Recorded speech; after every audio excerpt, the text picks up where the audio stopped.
Assalamualaikum warahmatullahi wabarakatuh. Selamat malam semua teman-teman She Lovers Ruang Inspirasi. Ya, hari ini mau nge-live, mau lanjutin chit-chat bareng Mbak Bu Nabila. Kok Bu Nabila ya? Mbak Nabila Zudi. Ya, kebiasaan sih panggil Ibu, Bu Nabila. Ibunya Sea. Sebelumnya kita sambil nunggu Mbak Nabila ya. Assalamualaikum, aku mau sapa teman-teman. Ya ini, Mbaknya udah ada di sini, mau aku invite dulu.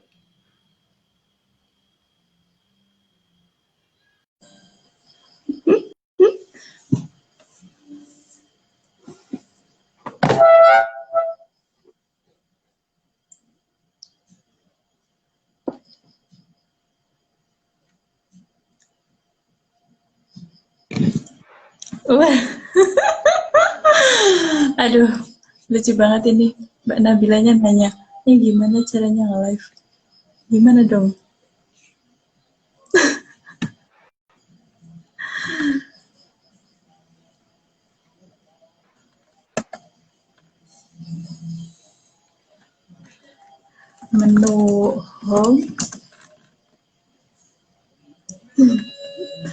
Menu home, terus, gimana sih caranya nge-live?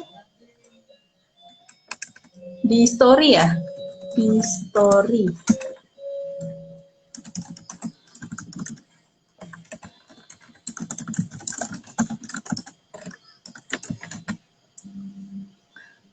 Aduh, aku mau sama teman-teman nih. Ih, senang banget sih, banyak banget yang join. Ada Konita, Henning lagi, Nova, Arundina Penta, Ratna Ningsih, Lutfi Upi, Ratna, Assalamualaikum, Waalaikumsalam. Laili Sukoko, males-males, alah males-males tapi nonton, malu-malu mau lu ah. Mbak Indri sinyal di sana kok jos ya? Iya dong. Sebenarnya sih kadang mendelep, sebenarnya aku juga kadang khawatir sih, takut tiba-tiba mendelep. Orang muat dari kok kursinya diundur ke, mejanya tak kayak gini. Dia pasti ngungsi deh. Maaf ya, aku udah gak ngungsi sekarang. Aku pakai perdana lain. Jadi aku pakai Indosat tadinya. Ternyata Indosat tuh udah nggak bagus. Astagfirullah, nggak boleh ya sebut merek. Sekarang aku pakai Telkomsel. Ternyata dia lebih membumi. Halo Fitria, ajak Wafda ke sini nak. Oke. Gimana?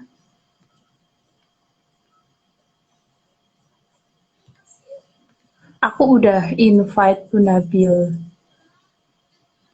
Sih. Nah, udah nih ya. Halo. Assalamualaikum. Halo saya. Apa kabar? Halo. Halo. Gimana? Dadah. Dadah. Halo. Dia nggak takut sama aku kan, Mbak? Belum. Mungkin nanti. Halo, Assalamualaikum. Waalaikumsalam warahmatullahi wabarakatuh. Suaranya kedengeran nih, udah? Kedengeran kok. Suara Mbak Nabila kedengeran. Biasanya kalau putus-putus netizen komen kok, Mbak. Oh ya, oke. Siap. Mbak, ya Allah kangen Bu Nabila. Duh, ini udah banyak banget yang nonton ini. Duh. Ya kalau sekarang nggak apa-apa, bener-bener ibu karena udah ada sih ya. Kalau dulu-dulu belum ya. Dulu-dulu aku panggil Bu, terus kepleset ganti Mbak. Mas, Mbak ya Mbak. Ntar nih headset. Oh, no, no. Makanya ini banyak banget yang pada pengen kayak Mbak Nabila, stay di UK lama. Mbak aja nggak apa-apa. Itu ada yang nanya, manggilnya Bu atau Mbak? Manggilnya ibunya saya. Ah iya, boleh. Ibu saya. Ya. Tapi kita santai aja ya. Ini saya baru pertama kali loh live IG. Oke, aku santai. Ini bukan kuliah kebidanan kan Mbak ya? Oh iya, bukan. Saya mau turun. Oke. Oh, Laili request Oke pakai deh. Inggris. Katanya pakai Kenapa? Inggris. Kata Laili pakai Inggris. Tapi nanti Laili Oh yang gitu. Laili ingin menguji lidah. Harusnya dia yang jadi hostnya ya. Iya benar. Wah di Ya di tempatku sana sekarang lagi jam 7 malam ya. udah selesai azan udah.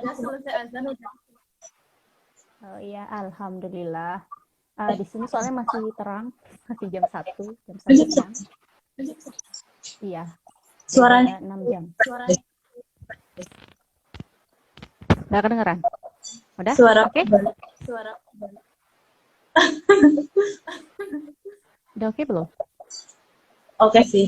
Oke. Oke, oke. Oke kan guys? Oke, guys. Jadi mungkin mungkin kalau yang belum baca IG story tadi saya sempat ini ya share-share dulu sebelum live IG ini biar ada sedikit gambaran gitu.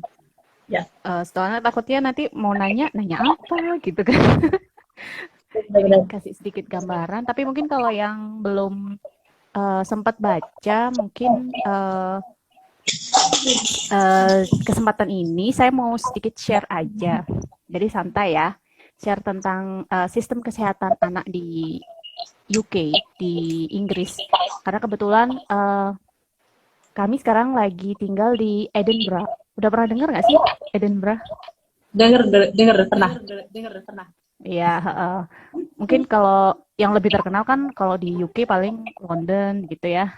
Ya. Kalau Edinburgh mungkin masih jarang, kecuali fansnya Harry Potter, seperti yang saya tulis itu. Karena di sini memang banyak sih tempat-tempat yang katanya jadi inspirasi dari Harry Potter. Cuman nggak mau bahas itu. Iya tentang mungkin karena menurut saya tuh sistem kesehatan anak di sini tuh beberapa hal tuh ada yang menarik gitu. Jadi mungkin akan lebih bahas ke sana gitu. Iya. Ini mau langsung ngomong aja atau gimana? Tadi kita mulai dari pemberian vaksin. Gimana? Mulai dari pemberian vaksin. Oh iya, seperti yang udah saya share ya. Jadi pemberian vaksin di sini tuh yang menarik menurut saya. Jadi pas pertama kali kan, sebelumnya saya mau disclaimer dulu. Jadi IG story kali ini tidak ada yang mensponsori ya, dan kita tidak bermaksud untuk mencari kelemahan atau kelebihan kayak gitu, enggak. Cuman kita mau share kayak gimana sih sistem kesehatannya, ada nggak sih yang bisa kita adopsi di Indonesia gitu, karena emang ada beberapa hal yang menarik dan beberapa hal yang nggak cocok di Indonesia, kayak misalnya pemberian vitamin D gitu kan, itu menarik tapi nggak cocok gitu di Indonesia kayak gitu. Jadi ya cuman buat nice to know aja gitu. Apa? Mau ikut? Oke. Ada yang mau ikut? Hap. Tuh. Tante tuh. Halo Tante. Oke. Nggak apa-apa ya ada saya. Apa banget. Biar kita pengen. Mau lihat saya ini. Ya jadi kalau tentang imunisasi itu yang menarik, si Sea ini kemarin nyampe sini umur 8 bulan. Nah, kebetulan dia juga di Indonesia udah imunisasinya tuh udah dilengkapin duluan gitu. Tapi ternyata iya. Mau ikut ayah? Mau ikut ayah? Iya, jakit-jakit sama ayah. Oke. Ikut ayahnya. Oke, Sebenarnya kenapa? Sebenarnya mau ikut ibunya kayak. Nggak bisa lepas kalau itu. Ya, jadi pas kita nyampe sini, kita daftar ke GP, istilahnya tuh General Practitioner, kayak kalau di Indonesia tuh ke puskesmas gitu. Jadi kan sistem kesehatannya di sini tuh NHS. Jadi NHS tuh kayak JKN, BPJS gitu ya. Jadi kita tetap harus ke PPK 1 kan daftar ya, sama di sini juga gitu. Jadi harus daftar dulu, nah setelah terregistrasi baru kita bisa pakai si apa ya? Kartunya itu, nggak kartu juga sih, kayak pelayanan mereka gitu. Dan di sana itu seperti klinik.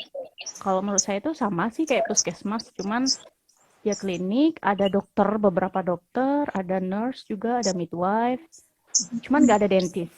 Jadi itu dipisah gitu.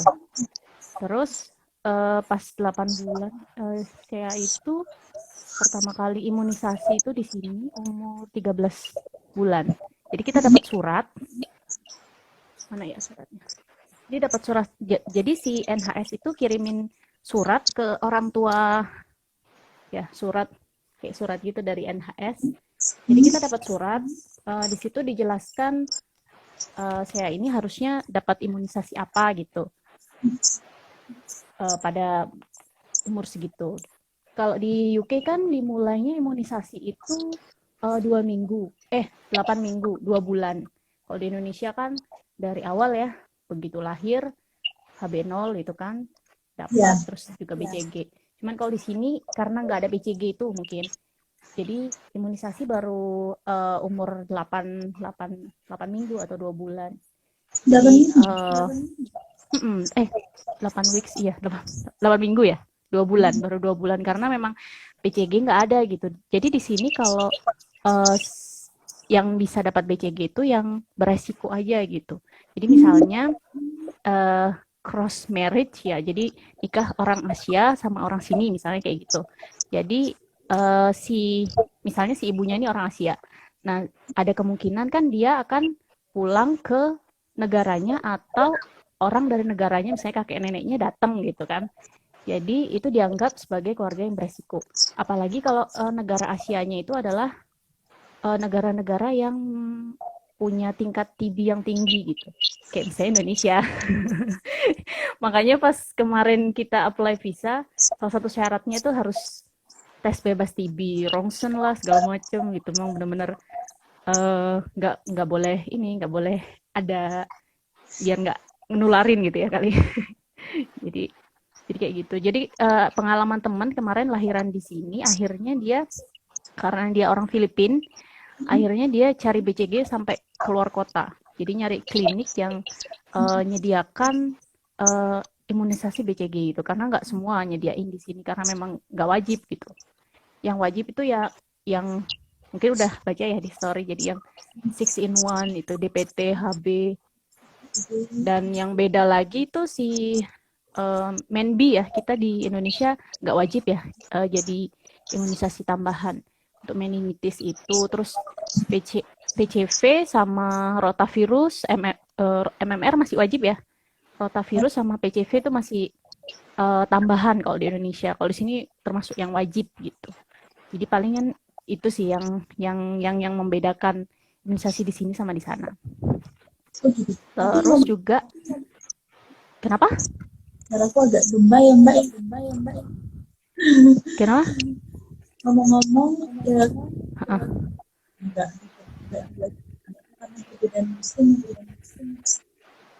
enggak diwajibkan. Sebenarnya kalau menurut saya sih imunisasi itu memang tergantung negaranya ya, karena kan yang kayak di Indonesia TB kan masih sangat tinggi, makanya BCG itu jadi wajib kayak gitu. Terus meningitis itu nggak terlalu ini ya, nggak terlalu. Oh, kenapa itu suaranya gema? Wah, gimana ini caranya? Suaraku yang gema Mbak. Oh, gitu. Ya, gimana caranya Suara ya? Nggak apa-apa nih. Suara Mbak enggak? Suara Mbak. Oke, itu apa maksudnya? Gimana caranya? Oke. Udah? Kayaknya Mbak lanjut. Oke. Iya, jadi apa ya, sampai mana tadi? Sampai lupa. Ya, jadi tergantung negaranya sih vaksin itu diwajibin.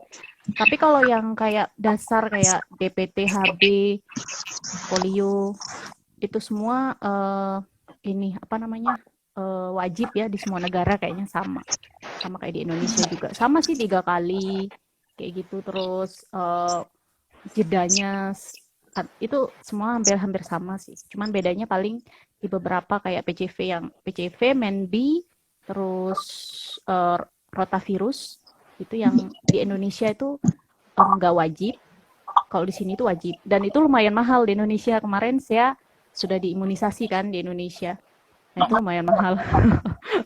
Tahu di sini udah include, di sini aja. Tapi seru. Terus ini ada lagi yang menurut saya menarik ya. Jadi pas pelayanannya itu si apa namanya si si kan kita dikirimin surat nih, suruh datang pada hari segini, hari tanggal ini jam segini. Nah pas kita datang, nah di situ kita dikasih kuesioner. Sebenarnya sih kalau menurut saya di Indonesia secara teori ya, karena saya dulu pernah mempelajari secara teori ya. Secara teori itu udah benar, cuman pas pelayanannya itu nggak kayak gitu. Jadi saya bisa bandingin karena saya udah mengimunisasi si saya ini waktu di Indonesia sama di sini gitu ya. Jadi si dokter, kalau di sini si dokter datang, kita ada seperti list gitu. Jadi seperti pertanyaan, ada sakit nggak selama beberapa hari terakhir kayak gitu-gitu. Terus ada alergi, terus dan dijelaskan efek mau imunisasi apa. Jadi dia jelasin dulu, ini kita hari ini mau imunisasi ini. Caranya seperti ini. Terus nanti tindakannya seperti ini, dan efek sampingnya itu benar-benar dijelaskan. Jadi si dokter juga memang kasih waktu ya. Jadi kita makanya harus datangnya on time, karena setelah saya masih ada lagi gitu. Tapi kita nggak nunggu karena kita udah ada jadwalnya gitu. Dan dia nggak buru-buru juga karena udah tahu ya seberapa lama gitu. Jadi dia jelasin ini nanti efek sampingnya kayak gini. Terus benar-benar seperti teori ya. Kalau saya sih, kalau di teorinya kan memang harusnya kayak gitu ya. Dijelasin nanti efek sampingnya kayak gini. Terus untuk apa imunisasi ini gitu. Terus dia kasih lihat ini benar-benar vialnya dilihatkan, expirednya tanggal segini. Terus baru oke, ini sudah boleh disuntik. Oh ya boleh, tanda tangan. Inform consent-nya nggak hanya ngomong aja, benar-benar tanda tangan dulu. Udah oke, baru si seanya disuntik kayak gitu. Jadi benar-benar sesuai teori ya kalau saya bilang. Kalau di Indonesia yang si dokter SEA ini tiba-tiba datang, sudah langsung suruh aja taruh di bed gitu. Terus tiba-tiba disuntik, terus kadang loh barusan disuntik apa ya, saya sampai gitu. Jadi itu kadang memang apa ya, komunikasinya karena pasiennya banyak gitu kan. Kalau si dokter saya di Indonesia itu pasiennya banyak, jadi mungkin buru-buru gitu ya. Dan tahulah kalau ngantrinya banyak, baru ada anak masuk, keluar nangis, masuk lagi keluar nangis. Si anak ini kadang kenapa ya, kadang ikut nangis karena temannya nangis, dia ikut nangis kayak gitu. Itu sih yang bikin nggak menurut saya itu nggak nyaman gitu. Kalau misalnya dikasih waktu kayak gitu mungkin lebih oke ya. Jadi si kitanya enak, nggak nunggu lama-lama, terus bisa dapat waktu buat jelaskan atau buat konsultasi. Di saat itu tuh si dokter juga nanyain ada nggak yang mau ditanyain atau jadi concern kita gitu. Kalau misalnya nggak ada ya udah gitu. Jadi lebih kayak ke prosedurnya ya. Suara apa sih? Ya, prosedurnya sesuai teori sih. Sebenarnya secara teori udah dijelas, udah oke di Indonesia itu. Cuman mungkin pas pelayanannya aja sih kurang. Jadi pas semua dokter kayak gitu. Pas pelayanan itu dokter-dokternya lebih kayak pengen cepet-cepet ya nggak sih Mbak?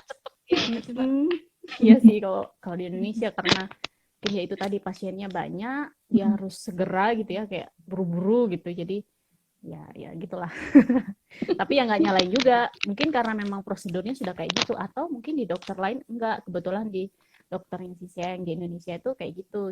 Jadi ya nggak tahu juga ya, mungkin bisa jadi pelajaran gitu ke depannya kalau misalnya mau ngasih kayak misalnya imunisasi, benar-benar jangan sampai ada lagi ibu-ibu yang tanya gitu, kok anak saya demam ya habis imunisasi, atau kok tambah sakit sih habis imunisasi. Jangan sampai ada itu sih yang paling penting.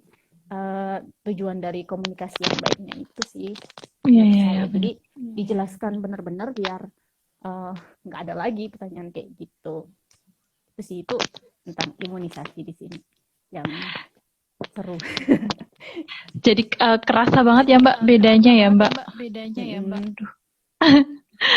Aku masih belum menemukan suara aku.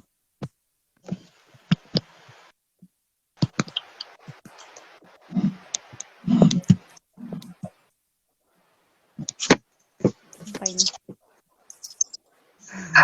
Halo? Ya, oke. Udah oke? Kalau Mbak sih oke aku Mbak. Iya. Suaranya agak Balik suaranya balik. Tapi nggak apa-apa sih. oke. Oke. Terus apa lagi ya? Ngebahas apa lagi nih? Posyandu kali ya? Kalau yang biar kita tahu apa sih bedanya di sini sama di Indonesia gitu. Bidannya juga berwenang. Nggak kedengeran. Sorry, nggak kedengeran. Mungkin kayak peran Gimana? Peran midwife. Nggak dengar. Oh, bidan ya. Jadi di sini kalau bidan kemarin sih imunisasi saya 2 kali, itu sama 1 kalinya sama dokter, 1 kalinya sama nurse. Bukan sama bidan ya. Kalau bidan itu lebih ke kehamilan dan persalinan sama health visitor. Health visitor saya kebetulan bidan. Jadi kayak ada yang datang ke rumah, namanya health visitor.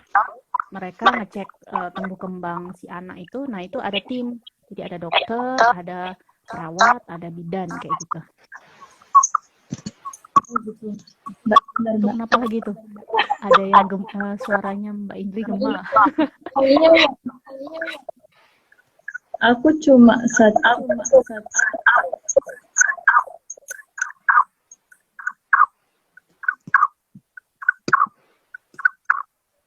Gimana ya ini enaknya ya Mbak?